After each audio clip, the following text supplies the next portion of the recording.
Our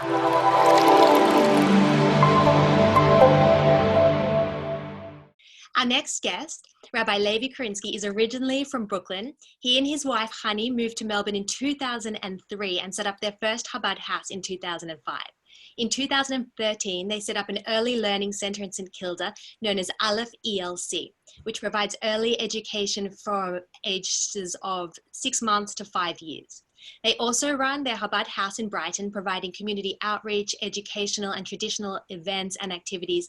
And he is also the father of 12 children. He's very proud and very busy of his beautiful children, but he still manages to find time for his favorite hobby, which is actually open water swimming.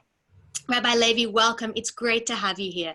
Can I please ask you, we live in Australia, which is arguably one of the greatest and luckiest countries anywhere in the world. Some movements advocate that a mass Aliyah will happen to Israel. Is this something that can and will happen soon? In this seemingly biblical time, is it something that we initiate ourselves, or are there signals that we should be looking for? Thank you very much for that wonderful introduction.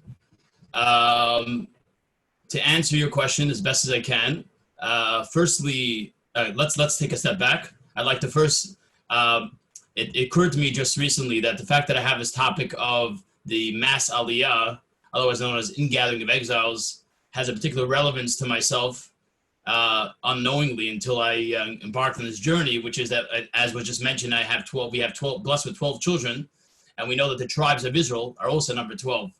And the theme of the gathering of exiles, that all the Jewish people, including the lost tribes, which are actually 10 tribes, so we're mainly made up of 2 at the moment, so the other 10, which makes up 12, just like our own children, will be gathered together. And that's what's happening right now during this moment where we are all gathered together in our private homes. So we haven't gathered to Israel yet, but we have gathered together as a family. So I think there's a relevance there. Also point out, to answer your question, I'd like to first bring out another point, which is that just a few days ago, a good friend of ours got in contact with us and said, I'm now in Israel. Really? How'd you get there? Well, today's a surprise to travel on a plane. It's not an easy feat. And he's a dual citizen, Australian citizen, as well as a Israeli citizen. So he was able to use that to make Aliyah and to go into Israel, promising the Australian government that he will call it either a one-way ticket or won't return until he's allowed to. He's now in quarantine in a beautiful hotel in Jerusalem, all sponsored by the Israeli government. So that actually made me think as well. Well, this young fellow is going ahead and he's moving. He's made the transition, and what does it mean for us? To answer your question as to should we be doing this, and if we should, do we do it ourselves or not?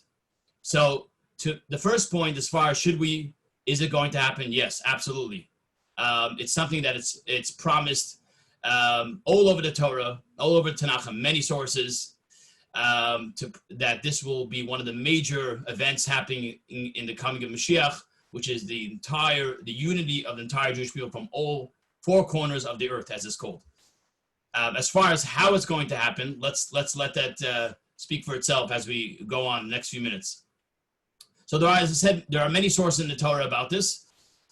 We had just recently, in the Torah readings that we have these days, Moshe Rabbeinu, gives his final sermon, probably the longest that any rabbi ever gave in history, 36 days.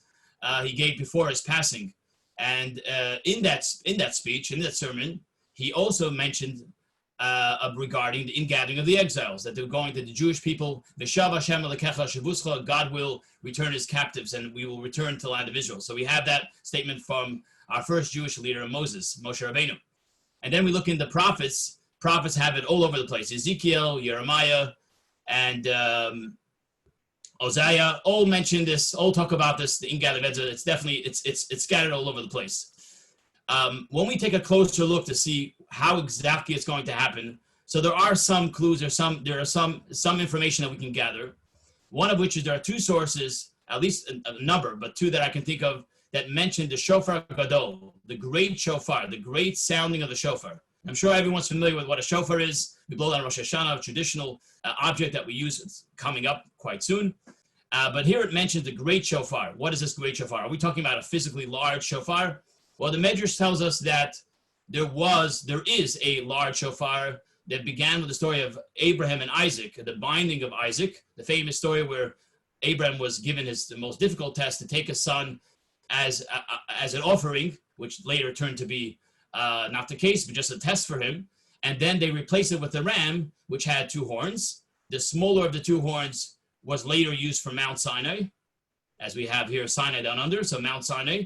And the larger horn on the right side, the shofar gadol, will be used for the coming of Mashiach. So this is quite a strong element because it's mentioned in other places, and I'd like to analyze it a bit as far as what the meaning behind this great shofar is. Will somebody actually blow it? Will it sound like a shofar, but it'll be something else? Some sort of media tweet, whatever it would be today, that would be similar to that. So we don't really know 100%. There are different sources as far as how it's going to happen, but we can elaborate on a few points here. Right at the end of the aftermath of the 6-Day War, 1967-68, the Lubavitcher Rebbe spoke about probably the most open way about this idea of the great shofar. He said, and my father and grandfather actually were there at the time of the 6-Day War. They quickly flew over from the United States to Israel to volunteer themselves. They ended up digging trenches.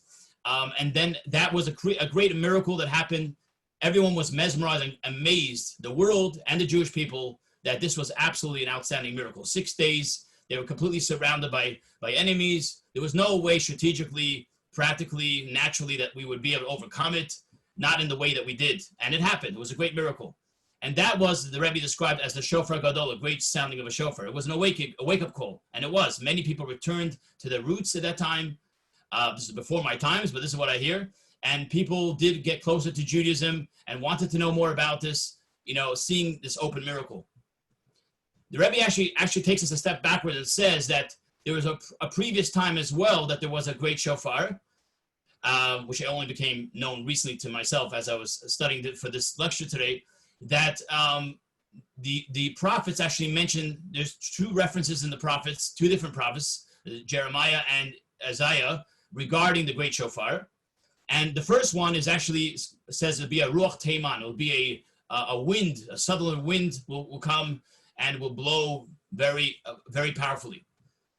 The first and the second one is the one that says gather Jewish people together from lands of Assyria and lands of Egypt.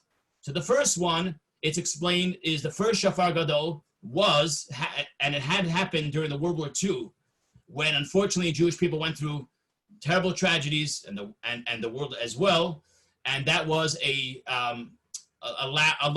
great impact. It had a great impact on everyone in that sense. As a shofar does, it shakes up the world. But that, of course, was in a very sad, tragic way. The second reference to shofar gadol in the prophets is one of which it's a wake up call, but in a positive way, an amazement, wonder, such as we had in the 6-Day War. And that the Rebbe points out that process began by the 6-Day War, and it really continues onwards, and it's our opportunity to see it and to react to it. So I'd like to say that the times we're living in very interesting times, amazing times, unusual times. And what's going on here? Well, we know that the Mashiach and the Messianic era is a radical change in the world. It takes, in order for something radical to happen, we need to see radical changes, and that's happening right now. We are in the state of a very unusual state.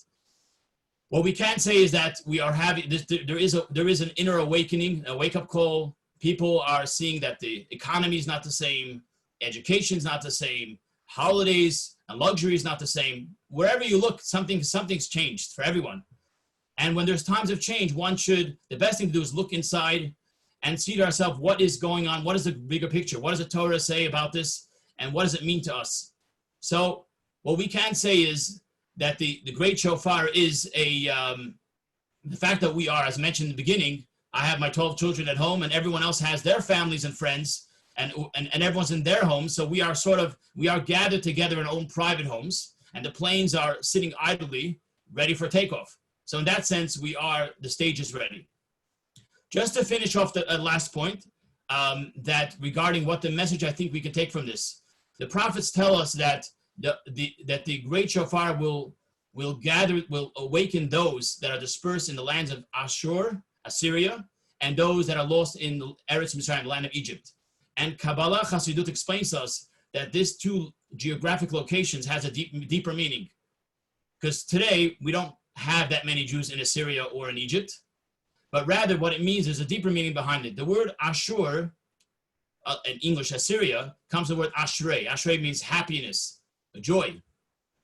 And that represents people that are living in places of luxury, where they have abundance and they have more than necessary, more the westernized countries. And Mitzrayim comes from the word Meitzar, which means constraint, limitation. And that represents people that live in places under pressure, under financial pressure, under other pressure that they have. Now, today in the world we live in, it's hard to define where we are exactly, because on one hand, we may have a bit more than we need, but at the same time, we're feeling, which is like Assyria, Ashur, at the same time, we also can feel Mitzrayim, Meitzar, feeling limited by and feeling squeezed by the current situation. So either way we look at ourselves, we're somewhere in between the two, or both. And therefore comes the great shofar to awaken us, to awaken that inner aspect of our soul to the truth and returning to our roots, which ultimately will lead us to the land of Egypt, the land of Israel, but that will be heralded by the coming of Mashiach. So Mashiach is a part of that process. Those that travel to Israel can do so, but on a global scale, it's really Mashiach who's going to really put that all together. So I think the lesson that I take from this is for each and every one of us to act as the shofar gadol, the great shofar, reach out to each other and help and reach out to a friend in a positive way. And people are going through challenges today in many ways, and see how we can awaken their inner soul, what we can do for them, whether it be materially or spiritually, to help to guide them and stay focused and feel secure in the current uncertain times. Thank you very much. Thank you, Rabbi. And it's so positive to be reminded that even though things can seem limited and it feels sometimes like we're living in these seemingly supernatural biblical times, where already this year we've seen fires, floods, plagues, anti-Semitism, civil unrest, rather than panicking, we can actually relax and take the positive from it and look forward to what's coming and the miracles. So thank you very much.